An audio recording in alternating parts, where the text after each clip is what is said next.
Can she soap it? She sure can, but she can't seem to record it. For the second time in a week, I failed to hit the record button when I started making soap. I made this soap the same way that I made the salt bars previously. I'll be sure to include a link to that video. In the meantime, I thought it would be a good idea to do a lather test of the salt bars that have finished curing. I've been pleasantly surprised with how bubbly the lather is. Considering the high content of salt, I wasn't sure if it would lather much at all.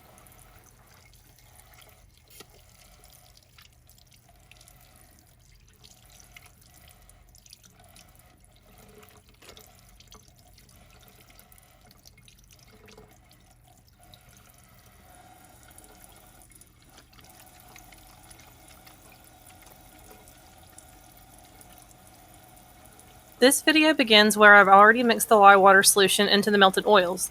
Just like the first salt soap I made, I mixed the mica and fragrance oil into the melted oils before adding the lye solution. I treated this as two separate batches so that I could be more precise with the quantity of salt in each color. I also worried that the salt would make it much more difficult to get a swirl if I just separated the batter into multiple colors like I typically do. I would have to stick blend more and possibly accelerate trace more, and salt soap is known to move quickly enough on its own. This went quite smoothly, and while I didn't get much of a swirl, I do quite like the colors together.